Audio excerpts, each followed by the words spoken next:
అష్టమ స్థానం ప్రాముఖ్యత ఏమిటి? పూర్వజన్మ పాపాలు శాపాలు తెలియచేస్తుందా అష్టమ స్థానం?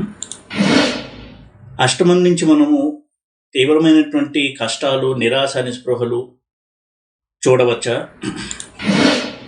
ఆకస్మిక ప్రమాదాలు, ఆ ప్రమాదాలను మరణించడము, ఊహించని ఒక అనారోగ్య సమస్యతో మరణించడము, ఇవి సూచిస్తుంది అష్టమ స్థానం. నమ్మిన వారి చేతిలోనే మోసపోవడము, విదేశాల్లో అష్టకష్టాలు అనుభవించడము తెలియజేస్తున్న అష్టమం.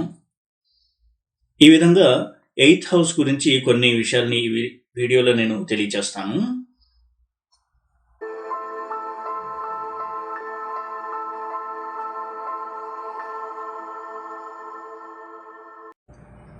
ఓం నమో వెంకటేశాయ. జ్యోతిషరత్నాకరం ఛానల్కి స్వాగతం. ఈ వీడియోలో 8th హౌస్ యొక్క ప్రాముఖ్యత ఏంటి, 8th హౌస్లో ప్లానెట్స్ కావచ్చు, 8th లార్డ్ అంటే అష్టమాధిపతి ఎలాంటి ఫలితాలని సూచిస్తారు అంటే భౌతిక పరంగా, ఆధ్యాత్మిక పరంగా ఈ రెండు లెవెల్స్లో, ఈ రెండు కోణాల్లో అష్టమ స్థానాన్ని ఎలా అర్థం చేసుకోవాలి అనే విషయాల్ని కొన్ని తెలియచేస్తాను. 8th హౌస్ అనగానే అది దుస్థానంలో ఒక స్థానం కాబట్టి చాలామంది భయపడేటువంటి హౌసెస్లో 8th హౌస్ ఒకటి. అసలు 8th హౌసే కాదు, మిగతా రెండు దుస్థానాలు కూడా ఎప్పుడూ ఒక జీవుడి యొక్క అభ్యున్నతిని తెలియచేస్తాయి. దుస్థానాలు అంటే మనం అర్థం చేసుకోవాల్సింది, ఆ జీవుడి యొక్క క్లీనప్ ప్రాసెస్ జరుగుతుంది. ఆ తర్వాత వాడు ఒక మంచి దారిలో ప్రయాణించడానికి హెల్ప్ చేస్తాయి ఈ స్థానాలు అనేది ప్రధానార్థంగా మనం ఇక్కడ తీసుకోవాలి. అంటే ఒక రోగం వచ్చిన వ్యక్తి సర్జరీ అయిన తర్వాత ఎలా అయితే కోలుకుంటాడో అలా అతని యొక్క దుష్కర్మల్ని తొలగించి ఆ జీవుణ్ణి శుద్ధి చేసి మళ్ళీ జీవన ప్రయాణంలో తీసుకెళ్ళ సహాయపడతాయి ఈ దుస్థానాలు.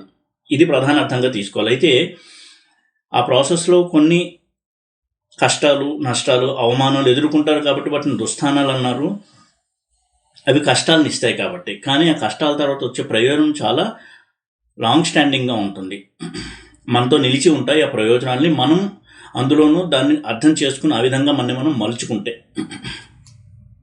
ఒక విద్యార్థి ఐఏఎస్ పాస్ అయ్యాడు, దాని వెనకాల ఎంతో కఠోర శ్రమ ఉంటుంది. మరి ఆ శ్రమని మనము కష్టం అనుకుంటామా, తపస్సు అనుకుంటామా? అలాంటిదే అష్టమ స్థానం కూడా. ఇక అష్టమ స్థానం నుంచి ప్రధానంగా చూసేవి లాంగివిటీ, ఆయుష్, నిరాశ, నిస్పృహలు, అనుకున్నది జరగకపోవడము, కోర్టు వివాదాల్లో కావచ్చు, న్యాయ పోరాటంలో ఓటమి, అలాగే ఆర్థిక ఇబ్బందులు, అప్పులు పాలవడము, ఇచ్చిన డబ్బు తిరిగి రాకపోవడము, మరణ భయం అంటే నాకేమన్నా అవుతుందేమో, నేను చనిపోతానేమో, లేకపోతే తీవ్రమైన అనారోగ్యం వచ్చి ఏమన్నా కష్టాల పాలవుతానేమో, ఇలా భయపడము. అదేవిధంగా ప్రభుత్వం నుంచి శిక్షని పొందడము, ఇలాంటి ఎన్నో విషయాల్ని తెలియజేస్తుంది అష్టమ స్థానం. పాజిటివ్ సైడ్ చూసినట్టయితే జీవితంలో ఆధ్యాత్మిక కోణాన్ని ఎప్పుడూ కూడా మెయింటైన్ చేస్తూ ఆధ్యాత్మిక చింతనతో దాని జీవితాన్ని ముందుకు తీసుకెళ్ళడము, భౌతికపరమైన విషయాలు కాకుండా దీనికంటే ఉన్నతమైన స్థాయిలో ఉన్నటువంటి ఆధ్యాత్మిక విషయాల పట్ల శ్రద్ధని కలిగి ఉండడము. దాన్ని మనం ఎలా అర్థం చేసుకోవాలంటే కొంత దైవభక్తి, ఆధ్యాత్మిక చింతన, మంత్ర సాధన,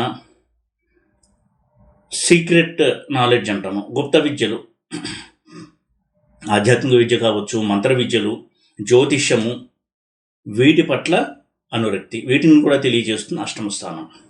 అంటే పూర్వజన్మ నుంచి వచ్చినటువంటి సంస్కారాల్ని ఈ జన్మలో మనం ఏవైతే కంటిన్యూ చేస్తూ ఉంటామో అవి అష్టమ స్థానం అనేది తెలియజేస్తుంది. కొంతమంది చూడండి, చిన్నప్పటి నుంచి కూడా వారికి ఆధ్యాత్మిక చింతన ఉంటుంది, లేదా చిన్నప్పుడే చాలా త్వరగానే చాలా చిన్న వయసులోనే జ్యోతిష్యాన్ని నేర్చుకోగలరు. ఇవన్నీ ఎలా వస్తున్నాయంటే ఈ సాధన వల్ల పూర్వజన్మలో చేసేశారు, ఈ జన్మలో కంటిన్యూ అవుతోంది. వాళ్ళు జస్ట్ ఒకసారి రివిజన్ చేసుకుంటే చాలు, వాళ్ళకి అన్నీ అవగతం అయిపోతాయి. అయితే మోసాన్ని, డాంబికాన్ని కూడా తెలియచేస్తుంది ఇదే అష్టమ స్థానం. ఆధ్యాత్మిక ముసుగులో భౌతిక జీవనాన్ని గడపడము, ధనకాంక్ష ఎక్కువగా కలిగి ఉండి కానీ పైకి మాత్రం ఆధ్యాత్మిక చింతన ఉన్న వ్యక్తులుగా చలామణి అవ్వడము, తాన్ని పోర్ట్రే చేసుకోవడము, తన అభ్యున్నతి కోసము ఆధ్యాత్మిక విద్యను కూడా వాడుకోవడము, ఇవి కూడా అష్టమ నుంచే మనం చూడాల్సి ఉంటుంది. కాలపురుష చక్రంలో అష్టమ స్థానం వృశ్చికం. అది గుప్త నిధుల్ని సూచించేటువంటి స్థానం, గుప్త శత్రువుల్ని సూచించే స్థానం, గుప్త విద్యల్ని సూచించే స్థానం. అందుకే రీసెర్చ్కి 8th హౌస్ అనేది చాలా స్ట్రాంగ్గా ఉండాలి. సత్యాన్వేషణని సూచించే స్థానం 8th హౌస్. ఎప్పుడైతే ఒక వ్యక్తి సత్యాన్వేషణలోకి వెళ్తారో వారికి ఇక ఇతర విషయాల పట్ల ఎక్కువగా స్పృహ ఉండదు, దాని మీదే ఫోకస్ ఉంటుంది. అందుకే చూడండి, ఆధ్యాత్మిక సాధన చేసే వ్యక్తులు క్రమంగా ఆ సాధన కనుక కరెక్ట్గా కనుక ముందుకెళ్ళినట్టయితే భౌతిక విషయాల పట్ల ఆ వాసనలు నెమ్మదిగా తగ్గిపోవడము, దూషణ భూషణలు రెండూ కూడా ఒకలాగే తీసుకోగలిగే ఆ స్థైర్యం రావడము, ఇవన్నీ కూడా అలవడతాయి. కానీ ప్రాథమికంగా పైకి చూడడానికి కష్టాన్ని ఇస్తుంది కాబట్టి అష్టమ స్థానం అంటే అందరూ భయపడుతూ ఉంటారు. అష్టమ స్థానం అనేది క్రూరత్వాన్ని సూచిస్తుంది. ఫర్ ఎగ్జాంపుల్, ఆ క్రూరత్వం మంచి కోసం కావచ్చు, చెడు కోసం కావచ్చు. ఒక పోలీస్ ఆఫీసరు నేరస్తులను పట్టుకోవడానికి క్రూరంగా ఉంటాడు, అది అష్టమ స్థానం యొక్క పాజిటివ్ సైడ్. ఒక క్రిమినల్ తన యొక్క ప్రయోజనం సిద్ధించడం కోసం ఒక క్రైమ్ని చేస్తాడు, ఒక నేరాన్ని చేస్తాడు, అది అష్టమ స్థానం యొక్క నెగిటివ్ సైడ్. అలాగే మంచి సర్జన్స్గా పేరు తెచ్చుకోవాలన్నా, డాక్టర్స్గా పేరు తెచ్చుకోవాలన్నా అష్టమ స్థానం బాగుండాలి. అష్టమ స్థానం అనేది హీలింగ్ హౌస్.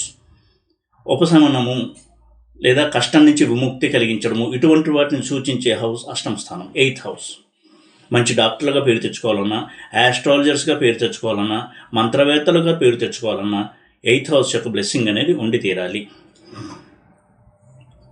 మంత్రము అంటే ఆ జీవుడు చీకట్లోంచి వెలుగులోకి వెళ్ళడానికి ఉపయోగపడేదే మంత్ర సాధన. అలాగే ఆస్ట్రాలజీ కూడా కేవలం పరిహారాలు, కష్టాల నుంచి తప్పించుకోవడం అనే విద్య కాదు.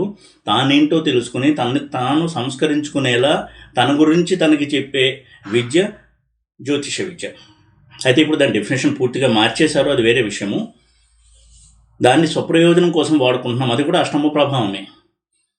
అలా కాకుండా తనని తాను ఉద్ధరించుకోవడానికి సహాయపడేటువంటి స్థానం కూడా అష్టమ స్థానం, జ్యోతిషం ద్వారా కూడా. అసలు జ్యోతిష విద్య అంటేనే ఆధ్యాత్మిక విద్య, ఇది వేదాంగంగా చెప్పబడింది. అందుకే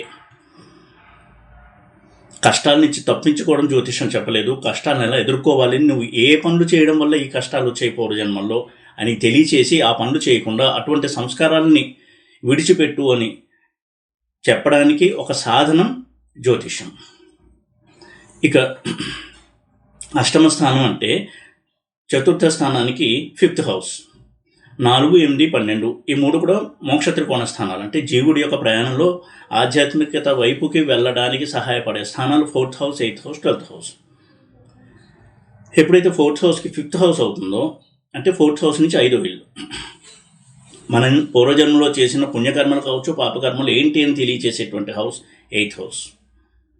వాటికి సంబంధించినటువంటి ఫలితాన్ని ఖచ్చితంగా అష్టమ స్థానంలో ఉన్న గ్రహాల దశ వచ్చినప్పుడు, అష్టమాధిపతి దశ వచ్చినప్పుడు అనుభవిస్తాడు జాతకుడు.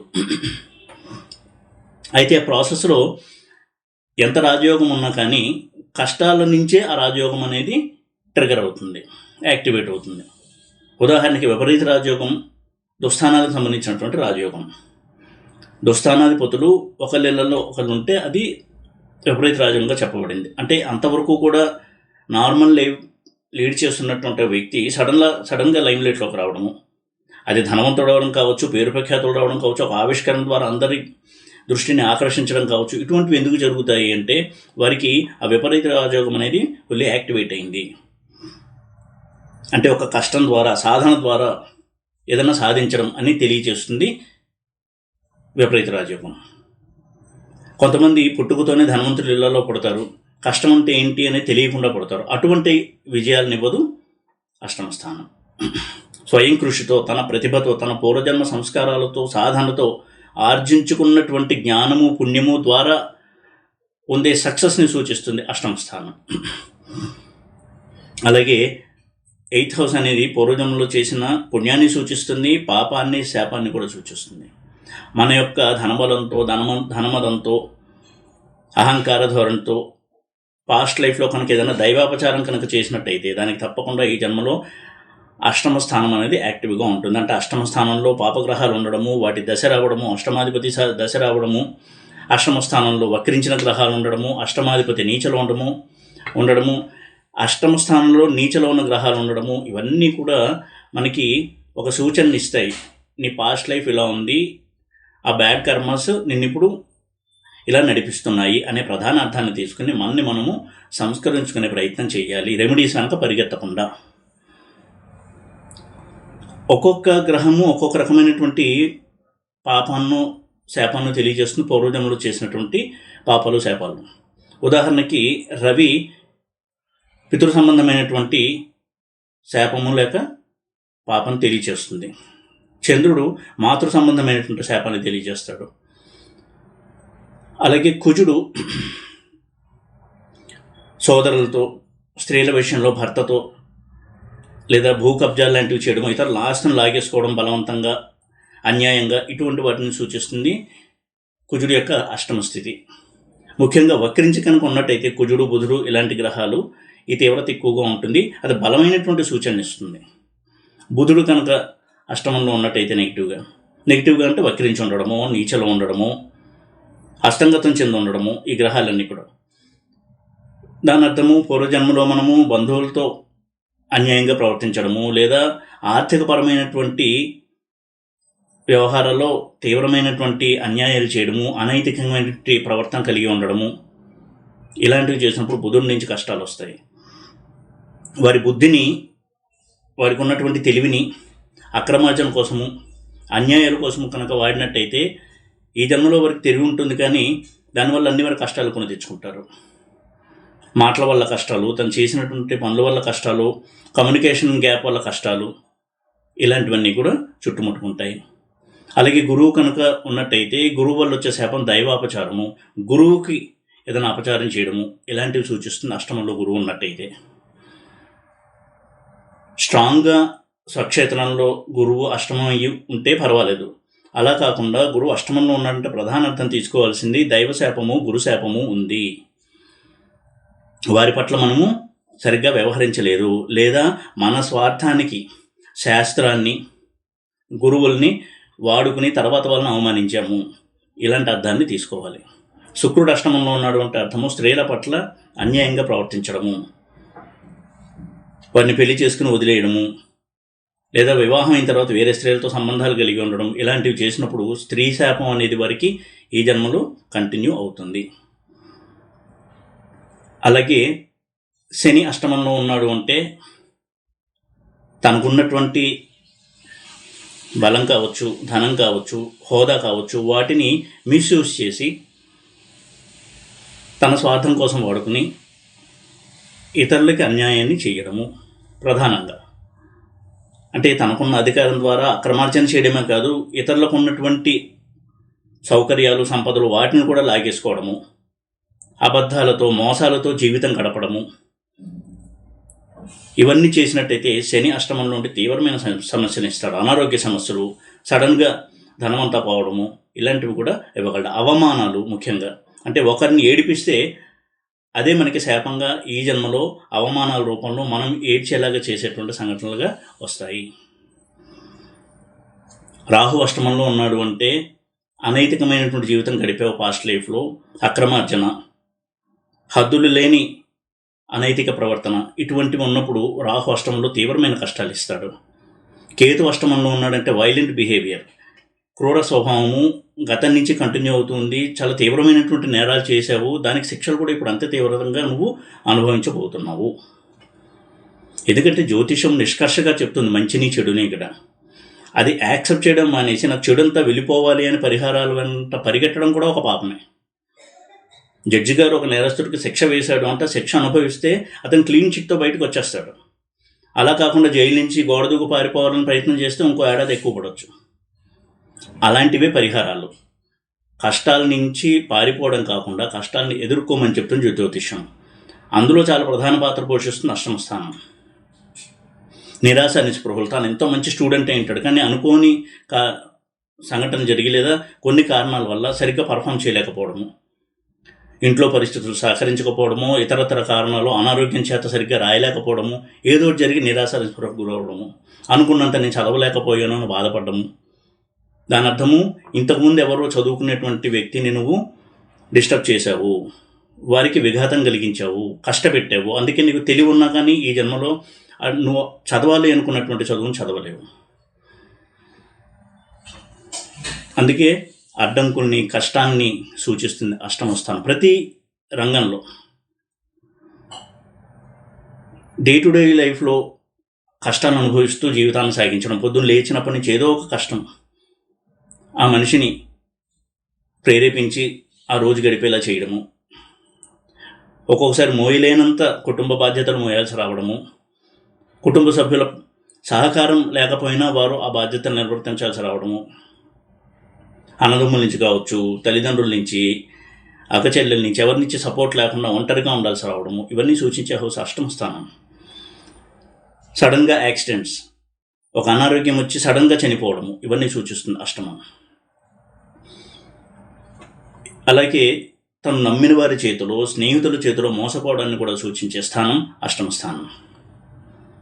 అదేవిధంగా ఫారిన్ ల్యాండ్లో సెటిల్ అవ్వడానికి ఎన్నో అవరోధాలు, ఎన్నో అడ్డంకులు, అవన్నీ దాటుకుంటూ చాలా లేట్గా సెటిల్ అవ్వాల్సి రావడం, ఫారిన్ ల్యాండ్లోనే చనిపోవడము, ఫారిన్ సిటిజన్షిప్ వస్తుంది, అక్కడే ఉండి అక్కడే చనిపోతారు, ఇలాంటివంటి సూచించే స్థానం అష్టమ స్థానం. అయితే అష్టమ స్థానం ఎలా సూచిస్తుంది అంటే, అష్టమంలో ఉన్నటువంటి గ్రహం కావచ్చు, అష్టమాధిపతి దశ, అష్టమ స్థానంలో ఉన్న గ్రహం దశ, ఇవన్నీ కూడా మనం స్టడీ చేయాలి.